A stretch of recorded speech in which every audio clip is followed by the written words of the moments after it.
supaya setiap kita menjadi pribadi yang mandiri. Sama seperti orang tua, kadang-kadang secara sengaja melatih anak-anaknya supaya menjadi pribadi yang mandiri. Sama juga dengan Tuhan. Tuhan mengajar kita seperti Tuhan melatih para murid, mengutusnya berdua supaya apa? Supaya mereka bisa menjadi pribadi yang mandiri. Yang kedua, bagaimana caranya kita membangun iman yang mandiri? Kita harus punya kesadaran. Amin, saudara. Percuma orang melatih kita, tapi kita tidak pernah sadar. Makanya kita harus punya kesadaran pribadi. Coba bilang ke sebelah, kakak, kamu mesti sadar baik-baik.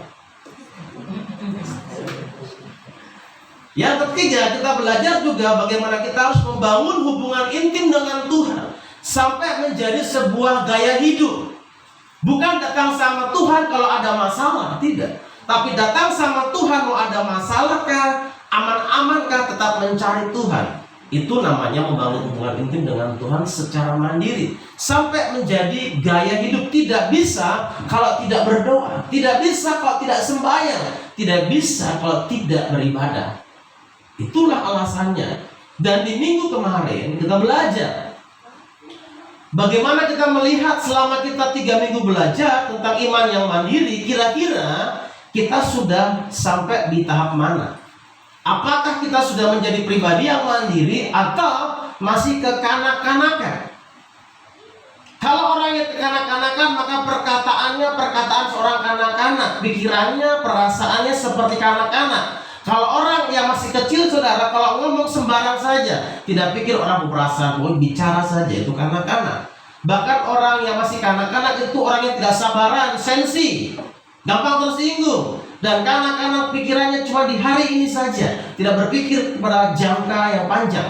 Tapi kalau kita sudah menjadi dewasa, maka setiap perkataan kita harusnya perkataan yang membangun.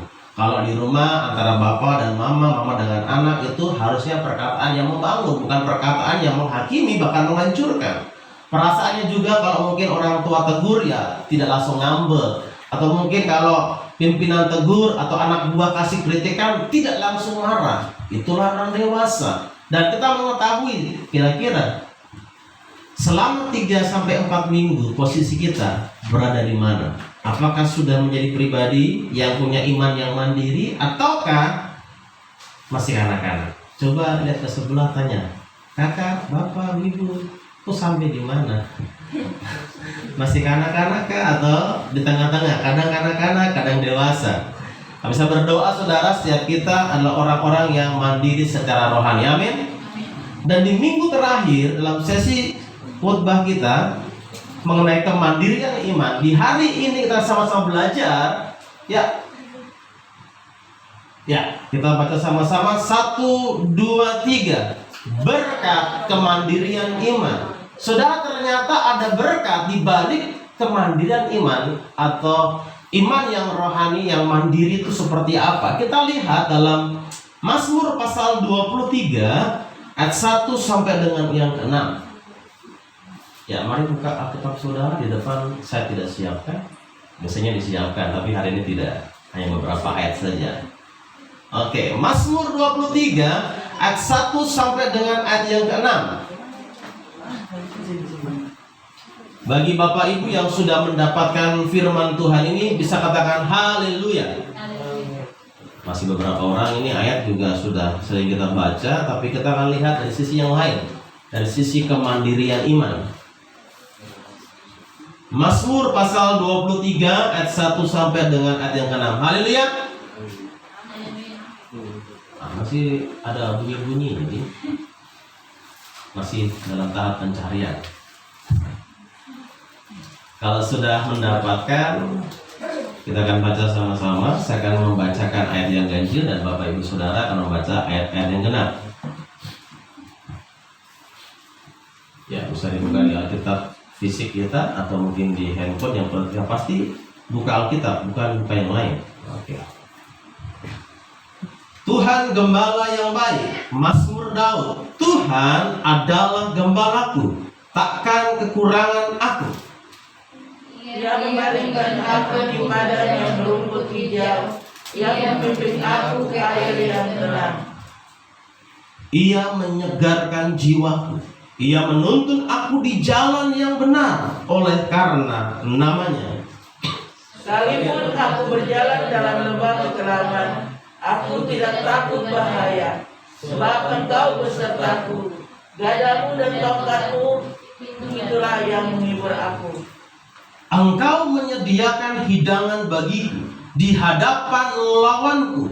Engkau mengurapi kepalaku dengan minyak, pialaku penuh melimpah. Kebajikan dan kemurahan belaka akan mengikuti aku seumur hidupku, dan aku akan diam dalam rumah Tuhan sepanjang masa. Amin. Ya, amin saudara. Saudara, ada dua berkat daripada kemandirian iman yang bisa kita nikmati ketika kita belajar sama-sama menjadi pribadi yang bukan hanya sampai di level kanak-kanak, tapi kita belajar supaya menjadi pribadi yang dewasa. Saya yakin bahwa setiap kita sudah cukup lama mengikut Tuhan.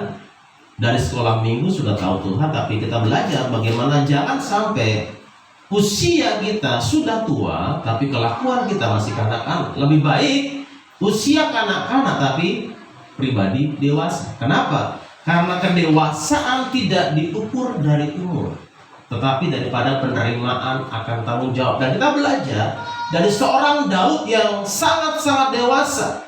Dia seorang yang berawal dari seorang anak yang masih kecil, tapi dia menunjukkan bagaimana kedewasaan imannya, bagaimana kemandirian imannya. Dan saudara, kita juga melihat bagaimana ketika Daud itu mandiri imannya, ternyata ada berkat-berkat yang mengikutinya secara otomatis ketika dia belajar menjadi mandiri. Yang pertama, next, kita katakan sama-sama 1, 2, 3. Mampu menghadapi tantangan. Ini berkat yang pertama. Kita lihat dalam ayat yang keempat, 1, 2, 3. Sekalipun aku berjalan dalam lembah kekelaman, aku tidak takut bahaya, sebab Engkau besertaku. Gadamu dan tongkatmu, itulah yang menghibur aku. Saudara, Daud adalah paket komplit dalam kehidupannya. Dia pernah merasakan bagaimana kehidupan yang penuh dengan kemenangan-kemenangan. Orang berkata begini, Daud mengalahkan berlaksa-laksa. Artinya kemenangan pernah dialami. Dia pernah mengalami namanya kebahagiaan menjadi seorang raja. Apapun yang dia minta, apapun yang dia harapkan, semuanya ada. Dia pun pernah menjadi orang yang terkenal, dipandang. Artinya semua yang dia miliki sebagai seorang manusia normal, semua ada. Bukankah semua orang mengharapkan namanya kehidupan yang enak? Tidak ada orang yang ingin, aduh saya ingin menderita saja. Saya mau sekolah tapi saya ingin gagal. Nanti kalau saya lamar pekerjaan biar tidak ada yang terima saya. Tidak ada, saudara. Semua orang berpikir bahwa saya ingin menikmati kehidupan ini. Semua orang berpikir bahwa saya ingin menikmati kebahagiaan rumah tangga ini.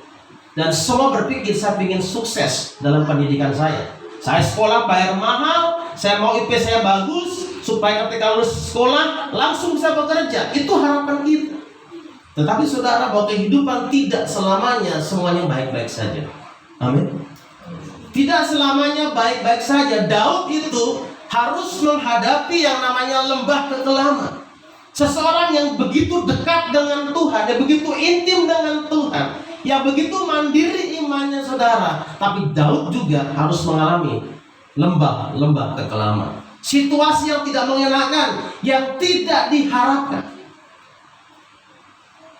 Apakah di sini ada yang mengharapkan menangis setiap hari, saudara? Tidak ada orang yang harap menangis, saudara. Tidak ada orang yang berharap sakit, dan tidak ada orang yang berharap gagal.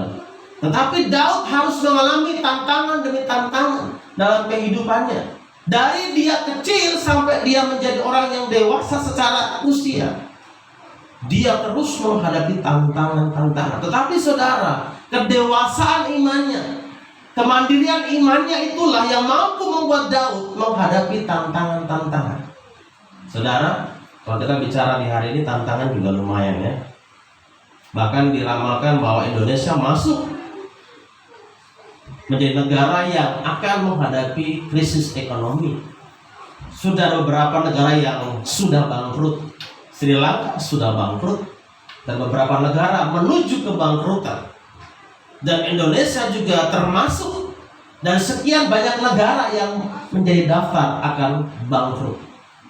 Seperti tahun 97, 98. Itu situasinya. Kenapa? Karena pandemi yang terjadi yang berdampak global. Belum lagi perang dagang, belum lagi antara Ukraina dan Rusia. Itu dampak yang luar biasa. Ya, kemarin kita rasakan tuh, minyak saja harga luar biasa. Sekarang mau goreng ikan juga pikir-pikir, saudara. Dulu kan goreng ikan, goreng saya sekarang harus diatur dulu. Goreng ayam dulu atau tempe dulu yang tidak langsung kotor, gantian goreng ikan. Harus ada tahapannya. Jangan langsung goreng ikan. Artinya sudah langsung rusak minyak. Harus diikuti. Goreng yang gampang-gampang dulu, yang tidak bikin kotor minyak. Supaya apa? Supaya menghemat. Itu tantangan demi tantangan yang harus dihadapi.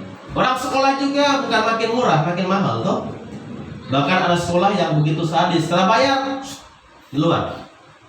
Tidak bayar tidak bisa ikut ujian. Tidak bayar tidak bisa ikut KRS. Semua ada tantangannya. Sudah sekolah mahal, begitu lulus, yang lulus banyak. Yang cari pekerjaan juga banyak. Lowongannya sedikit. Itu tantangan, saudara. Kita bisa percaya kalau kita benar-benar menjadi pribadi yang mandiri, kita akan kuat menghadapi tantangan. Kita lihat tantangan-tantangan apa yang dihadapi oleh Daud dari masa kecilnya. Ya, kita baca dulu. 1, 2, ya. Kembali kakak. Ya, ini tantangan. Kembali. Sekali lagi kembali. Ya. Saudara, kita lihat di sana mengenai tantangan-tantangan yang dihadapi oleh Daud. Waktu dia menjadi seorang gembala, kambing domba yang hanya 2 atau 3 ekor saja, itu juga dia hadapi tantangan. Tantangannya apa? Dia harus menghadapi binatang-binatang buas untuk melindungi hewan-hewannya, untuk melindungi domba-dombanya. Dia harus mempertaruhkan nyawanya.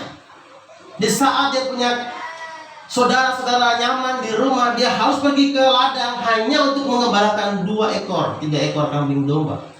Itu tantangan.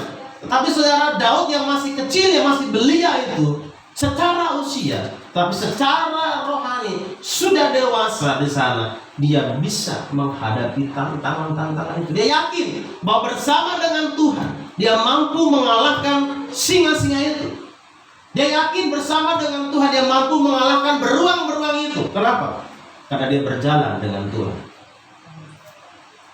Makanya dia mengambil sebuah kesimpulan dalam Mazmur Daud, Tuhan adalah gembalaku, takkan kekurangan aku. Itu pengalaman dia menghadapi tantangan-tantangan. Meskipun dalam lembah-lembah kekelaman, dia tidak pernah takut bahaya. Saudara, kalau kita menjadi Daud, ketemu singa bagaimana? Lari mendekat kah lari menjauh? Tetap lari menjauh, saudara. Tolong takut, jangan kan singa, anjing saja tolong kabur kok. Apalagi singa, saudara. Tetapi dia tidak pernah takut menghadapi bahaya. Belum lagi saudara, dia menghadapi perlakuan yang tidak mengenakan di keluarganya. Dia dianggap seperti anak yang tidak ada gunanya, tidak diperhitungkan. Ketika imam datang mau merapi raja, dia di mana?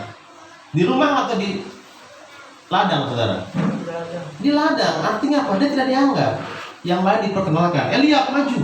Mungkin ini kak? Oh tidak, ini bukan yang merapi Tuhan. Sampai terakhir bilang begini, masih ada kan Toplana kan? Oh, masih ada. Lagi mengembalakan. Itu artinya apa? Karena dianggap. Dan mungkin kita saudara juga tidak dianggap. Mungkin bukan keluarga, tapi oleh lingkungan kita. Kita tidak dianggap oleh, mungkin di kampus oleh dosen kita, tidak diperhitungkan. Ah, ini anak IP cuma begitu-begitu saja. Mungkin dia berhasil. Banyak orang yang meremehkan kita. Ini pekerjaan hanya begini saja.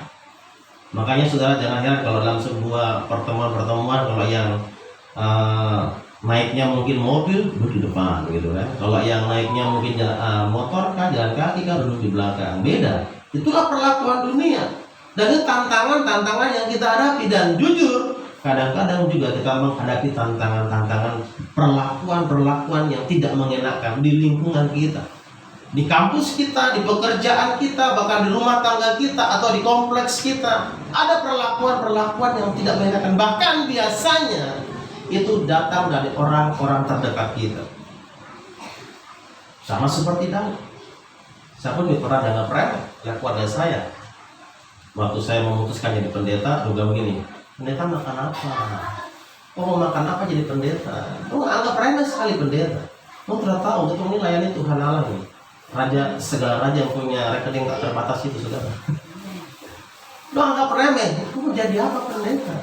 Nah sekarang setelah jadi pendeta, berbalik. Lo mulai anggap saya, mulai memperhitungkan. Itulah dunia, suka melihat sesuatu yang di depan mata. Mungkin tantangan yang kau hadapi sekarang ada tantangan tidak dianggap, diremehkan oleh orang lain. Coba lihat ke sebelah, kakak, bagaimana tuh? Berikutnya saudara, Daud harus menghadapi tantangan. Dia harus menghadapi seorang yang begitu gagah perkasa, yaitu Goliat. Sedangkan Daud anak yang masih ingusan, yang belum punya pengalaman perang. Sedangkan Goliat dari kecilnya suka perang. Bahkan ketika mau berperang saudara, Saul kasih baju sirahnya, kasih ke Daud. Tapi karena Daud tidak biasa dengan baju itu, mungkin terlalu risik, terlalu besarkah, dia tidak nyaman. Dia tidak biasa berperang. Dan saat ini kita mungkin sedang menghadapi Goliat, raksasa-raksasa dalam kehidupan kita yang bisa saja dia menggencet kita, menghancurkan kita. Mungkin itu rekan kerja kita, mungkin itu pimpinan kita, atau apapun itu, masalah itu bisa saja menghancurkan saudara. Itu tantangan. Tetapi kalau kita tidak mandiri saudara, kita akan kabur. Anak kecil saudara, kalau dikasih tantangan tidak bisa, kasih tinggal saja. Dikasih apa begitu, disuruh orang tuanya bikin apa, kalau tidak bisa kasih tinggal, tidak pusing dia. Mau jadi kan, tidak kan, pokoknya kasih tinggal. Tapi orang yang dewasa tidak, dia akan menghadapi, dia akan mengatur bagaimana caranya supaya tantangan itu bisa dihadapi dan diselesaikan. Dan saya percaya setiap kita adalah pribadi-pribadi yang mandiri, amin, dan bisa menghadapi setiap tantangan-tantangan. Yang berikutnya lagi saudara, tantangan apa? Dia menghadapi Saul dan orang-orang di sekitarnya. Sudah waktu kecil menghadapi hewan, telah dia anggap, yang kemudian dia hadapi Goliat, dia harus berhadapan dengan Saul. Padahal sebenarnya dia sudah dilantik menjadi seorang raja, tapi dia harus menjadi seperti DPO, daftar pencarian orang. Orang yang paling dicari di Israel adalah Daud untuk dibinasakan, saudara. Dia harus lari dari gua ke gua, pindah-pindah. Bahkan ketika di gua Adullam, saudara, itu mengerikan. Daud yang punya masalah besar, datang lagi orang-orang yang punya masalah sama dia. Orang yang punya hutang, orang yang punya problema lah. Pokoknya semua gabung di Daud. Ini orang bilang jatuh tertimpa tangga pula. Lagi punya masalah, pikir dia punya masalah, datang orang kasih masalah ke dia lagi. Itu tantangan yang tidak mengenakan, yang harus dihadapi. Bahkan dia mendapatkan tantangan dari rakyatnya sendiri. Kalau dia tidak mandiri secara iman, dia selesai. Tidak selamanya Daud ada orang-orang yang baik di sekitarnya. Ketika di gua Adullam, yang datang bukan orang-orang yang rohani bilang, ayo Daud, kamu maju, Tuhan tolong kamu. Tidak. Yang datang adalah orang-orang yang dikejar hutang, datang sama Daud. Orang-orang yang dikejar musuh, datang sama Daud. Para perampok datang sama Daud. Pusing saudara. Sudah punya masalah, pikir orang bermasalah, pusing. Tapi karena dia punya iman yang mandiri, tidak bergantung kepada orang lain, dia bisa menguatkan dirinya menghadapi tantangan demi tantangan. Saudara, sekali lagi bahwa hidup ini keras. Saudara setiap hari berjumpa dengan serigala-serigala. Saudara berjumpa dengan orang-orang yang bikin emosi, yang bikin naik darah. Kalau di gereja kan enak, orangnya baik-baik, toh. Mungkin tuh baku maki di sini, baku putra mungkin. Tapi di luar sana begitu keluar dari gereja, siap saja di situ banyak. Naik motor lagi, bisa senggol, bisa baku maki di situ. Di kantor, di pekerjaan, yang satu teman tidak mengerti, bisa bikin emosi di situ. Tantangan banyak. Mau anak kecil kan, jangan pikir anak-anak kecil juga tantangan banyak. PR juga banyak sekarang. PR tumpuk menumpuk saudara. Ini orang tuh bingung juga. Ini mau pikir bantu PR-nya anak-anak atau pikir pekerjaan kan? Apalagi kalau yang namanya ada deadline, saudara. Bos bilang hari ini harus selesai, hari ini atau minggu ini target sekian. Ya, pusing, saudara. Itu tantangan. Tapi orang yang mandiri, dia mampu menghadapi tantangan. Dia tidak akan hancur hidupnya. Kenapa? Karena dia pribadi yang kuat. Amin. Kita lihat firman Tuhan dalam 1 Tesalonika 3 ayat 6a. Kakak lanjut. Ya. Kita akan baca sama-sama di depan. 1, 2, 3. Tetapi sekarang, setelah Timotius datang kembali dari kamu dan membawa kabar menggembirakan tentang imanmu dan kasihmu. Jadi ini ceritanya, saudara, pada waktu itu jemaat Tesalonika ini, saudara, ini hasil buah pelayanan Paulus. Tapi Paulus harus meninggalkan mereka. Tetapi Paulus agak sedikit pikiran, ini jangan-jangan bagaimana saat tinggalkan mereka, jemaat yang baru dirintis, jemaat yang baru kenal Tuhan masih belum terlalu lama, jangan sampai mereka malah meninggalkan Tuhan. Maka diutuslah anak rohaninya Timotius untuk pergi melihat kondisi jemaat di Tesalonika, saudara.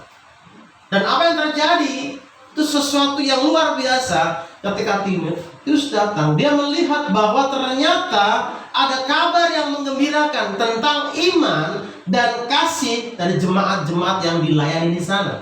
Artinya apa? Mereka adalah orang-orang yang kuat menghadapi tantangan meskipun tidak ada Paulus. Mereka juga menghadapi tantangan sebagai umat percaya. Saudara, di zaman ini di Papua kita begitu bebas beribadah, tapi ada beberapa tempat-tempat yang susah beribadah. Saya punya teman waktu dia kuliah di Cina, saudara, makanya dikenal dengan gereja bawah tanah. Kenapa? Karena mereka harus sembunyi-sembunyi beribadah. Jadi ketika mereka ibadah atau persekutuan ke komsel, saudara, mereka bawa Alkitab tapi sembunyi-sembunyi. Kalau ketahuan ditangkap masuk penjara bawa Alkitab. Ketika mereka ibadah tiba-tiba ada razia, langsung simpan Alkitabnya ganti dengan buku pelajaran, pura-pura belajar di sana. Itu situasinya yang terjadi.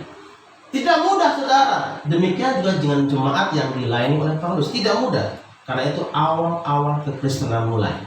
Tetapi mereka kuat hadapi tantangan. Kenapa? Karena mereka menjadi pribadi-pribadi yang mandiri. Makanya, saudara, kita harus belajar menjadi pribadi yang mandiri. Supaya apa? Supaya kita mampu menghadapi tantangan. Amin. Itu berkat yang pertama kalau kita menjadi pribadi yang mandiri. Yang kedua, kita baca sama-sama poin yang kedua. 1, 2, 3. Membuka pintu berkat. Perhatikan ayat yang kelima, kita baca secara perlahan-lahan. 1, 2, 3. Engkau menyediakan hidangan bagiku di hadapan lawanku. Engkau mengurapi kepalaku dengan minyak, pialaku penuh melimpah. Saudara, perhatikan, bukan hanya Daud punya kemampuan untuk melewati tantangan-tantangan yang dia hadapi, itu berkat. Karena tidak semua orang mampu hadapi tantangan. Ada banyak orang yang punya masalah langsung tinggalkan Tuhan lah, bunuh diri lah, stres lah, gila lah, banyak. Tetapi dia kuat. Yang kedua, saudara, ada berkat yang mengikuti. Dibilang apa di sana? Engkau menyediakan hidangan bagiku di hadapan lawanku. Mungkin orang berpikir, dia akan hancur, dia tidak akan bisa itu. Tapi Tuhan akan sengaja memberikan berkat di hadapan lawan kita supaya dong mata terbuka bahwa Tuhan pelihara kehidupan kita. Kan banyak yang begitu kan, dong lihat, kapan nih orang ini hancur ya? Kapan orangnya akan bangkrut ya? Ingat, tidak semua orang berharap engkau berhasil. Ada orang yang berharap engkau gagal. Dan Tuhan akan menunjukkan kasih-Nya kepada kita, menyediakan makanan kepada kita di hadapan orang-orang yang mengharapkan kita hancur, di hadapan lawan-lawan kita. Itulah yang dialami Daud. Dan ada sebuah peningkatan berkat lagi. Apa itu? Engkau mengurapi. Bukan hanya makanan yang diberikan oleh Tuhan, tapi Tuhan juga memberikan pengurapan kepada Daud. Dengan pengurapan itu dia bisa memimpin bangsa yang besar itu. Dengan pengurapan itu dia bisa menjadi berkat yang luar biasa, bahkan menjadi sebuah teladan. Di firman Tuhan selalu dibilang begini, tidak ada raja sebelum dan setelah Daud seperti Daud. dia menjadi tolak ukur. Pengurapan yang luar biasa, bahkan apa? Pialanya penuh melimpah. Piala itu tempat untuk dia minum. Seperti kalau sekarang itu seperti kalau kita pergi ke kafe ada gelas yang tinggi itu, kita pegang di bawah, itu piala. Penuh dengan melimpah. Artinya apa? Ada kesegaran, ada kecukupan yang luar biasa yang dia hadapi. Karena apa? Karena dia pribadi yang mandiri. Dia pribadi yang dewasa di dalam Tuhan. Saudara, dengar baik-baik. Kakak lanjut. Orang yang beranjak mandiri akan diberikan atau ditambah tanggung jawabnya. Perhatikan ini. Ketika kita sebagai orang tua, ketika kita sedang melatih anak kita menjadi pribadi yang mandiri, ada tahapan demi tahapan. Betul? Tidak langsung. Contoh, anak usia 5 tahun langsung diberikan tanggung jawab. Nanti kok cuci pakaian sendiri, masak sendiri, lipat pakaian sendiri. Tidak mungkin begitu. Ada tahapan-tahapannya. Dikasih pekerjaan atau tanggung jawab yang ringan-ringan dulu. Oke, hari ini mama akan ajar kau sapu. Begini cara pegang sapunya, diajar. Beberapa kali diajar, tapi ternyata masih belum bersih kalau nyapu. Masih ada beberapa yang kotor gitu. Diajar terus-menerus sampai dia menjadi mandiri tanpa didampingi bisa. Maka orang tua akan menaikkan levelnya lagi, ditambah tanggung jawabnya. Oke, karena kau sudah bisa sapu, sekarang mama ajar kau untuk bisa mengepel. Caranya begini, siapkan ember, siapkan kain pel, isi ember dengan air, tambah dengan pewangi kan, bagaimana begitu, mulai kecol kau punya kain pel itu, peras baru mengepel. Dari depan ke belakang, jangan terbalik. Dari belakang ke depan, nanti yang kita pel kita injak lagi, sama saja kotor. Dia ajar saudara, perlahan-lahan sampai bisa, oke, akan ditambah lagi tanggung jawabnya. Ditambah mungkin, sekarang belajar cuci piring. Sudah bisa lagi, diajar lagi. Sekarang belajar cuci pakaian. Cukup cuci kau punya pakaian sendiri. Tapi pakaian sekolah mama yang cuci. Takut tidak bersih. Jadi pakaian-pakaian yang di rumah saja yang dicuci saudara. Makin lama makin naik saudara. Sehingga ada begitu banyak tanggung jawab demi tanggung jawab yang akan dipercayakan. Kenapa? Karena dilihat kita semakin mandiri. Tetapi ketika kita belum mandiri, jangan harap akan diberikan tambahan tanggung jawab. Perhatikan kayak tadi, ada beberapa tahapan-tahapan. Pertama dikasih makanan dulu. Oh, kayaknya Daud ini bisa bertanggung jawab. Dikasih kepercayaan lagi untuk bisa diurapi. Ada tahapannya. Pertama, Daud hanya memelihara 2-3 ekor kambing domba. Wah, Daud bertanggung jawab. Kalau ada hewan, dia bunuh hewan itu. Ditambah tanggung jawabnya menjadi pasukan mengalahkan Goliat. Itu tanggung jawab naik. Habis itu dia bisa mengalahkan Goliat. Ditambah lagi dia menjadi perwira di sana. Memimpin banyak pasukan-pasukan. Ditambah lagi akhirnya menjadi seorang raja. Itu ada tahapan demi tahapan. Meskipun secara sah sudah dilantik, tapi Tuhan persiapkan dia. Dari tahapan demi tahapan, tangga demi tangga. Kalau kita jadi pribadi yang mandiri, percayalah dalam kehidupan kita, Tuhan akan tambahkan sesuatu dalam kehidupan kita. Kalau engkau diberikan kepercayaan Tuhan bisa mengelola uang 1 juta, maka Tuhan akan tambah lagi menjadi 2 juta. Tapi jangan harap Tuhan tambah 2 juta, kalau 1 juta diberikan, kau pakai untuk foya-foya, kau pakai untuk mabuk, kau pakai untuk bikin kacau. Aduh, jangan harap Tuhan mau kasih lagi. Tuhan akan lihat kesetiaan kita. Contoh saudara, kalau saya punya barang, saya kasih orang untuk memegang kepercayaan, untuk menjaga itu, kok dia terjaga bagaimana? Apakah saya mau kasih dia lagi? Pikir-pikir. Jangan sampai saya kasih lagi, hancur lagi. Demikian dengan Tuhan. Tuhan lihat. Oh, anak ini dia belajarnya bagus ini. Kayaknya saya kasih dia berkat supaya dia bisa melanjutkan pendidikan. Oh, kayaknya dia nilai-nilainya bagus. Saya tambah lagi kepercayaan. Menjadi pegawai. Oh, kayaknya jadi pegawai dia rajin, tidak pernah absen. Dia bukan hanya cari muka. Kalau ada bos baru kerja rajin. Bos terada baru kerja suka-suka hati. Ah, ini bagus ini. Ditambah kepercayaannya menjadi mungkin supervisor. Oh, usahanya bagus. Kalau dengan bagus. Oh, dia tambah lagi. Usaha 1, usaha kedua, ekspansi lagi, buka usaha lagi. Kenapa? Kenapa? Karena dilihat kita mandiri, bertanggung jawab atas setiap berkat-berkat yang Tuhan percayakan. Tetapi kalau kita tidak bertanggung jawab, saudara, jangan mimpi akan Tuhan tambah. Orang yang mandiri pasti akan ditambah lagi, dan terus ditambah lagi kepercayaan yang diberikan kepadanya. Amin, saudara. Bilang ke sebelah, makanya bertanggung jawab dan mandiri. Jangan jadi pribadi yang kekanak-kanakan, saudara. Ingat, usia ini sudah tua kita ini.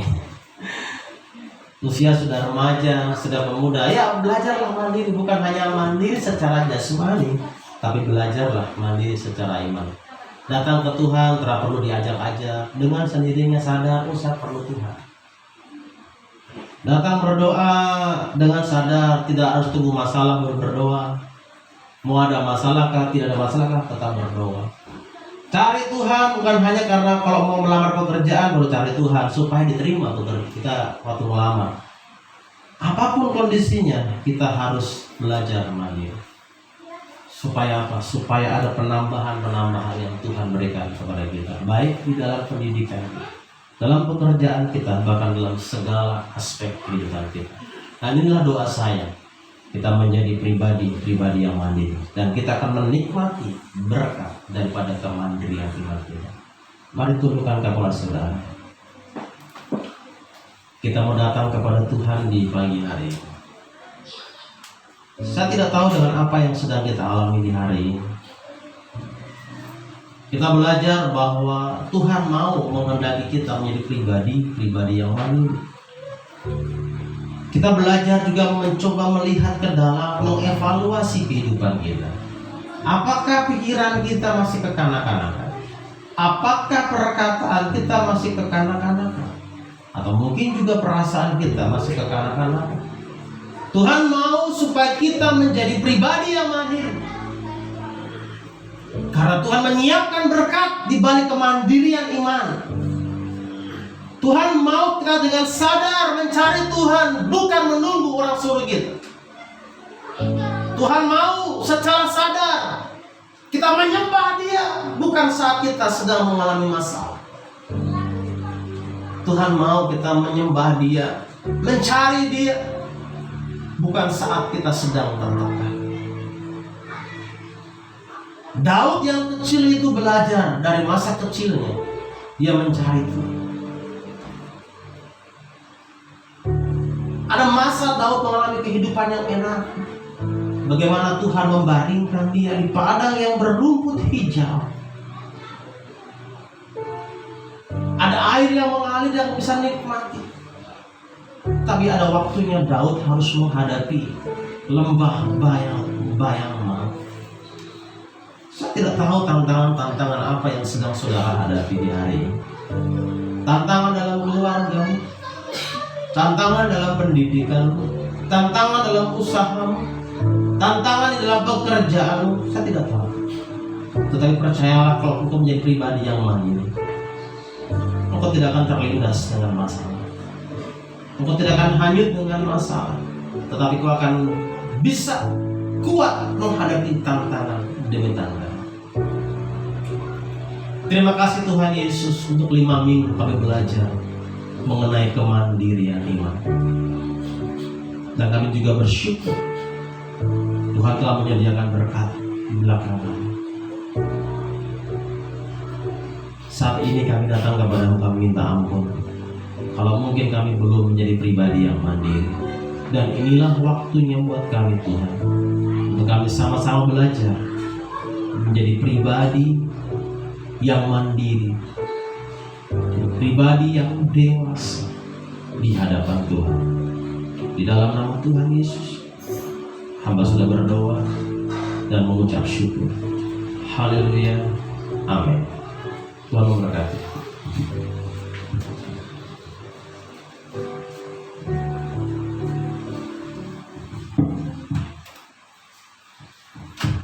Baik, puji Tuhan. Kita yang diberkati oleh firman Tuhan, kita lambaikan tangan untuk Tuhan Yesus. Baik, puji Tuhan. Tiba saatnya kita memberikan persembahan kepada Tuhan. Amplop yang sudah ada di tangan Bapak Ibu bisa angkat. Sebelum kita memberikan persembahan,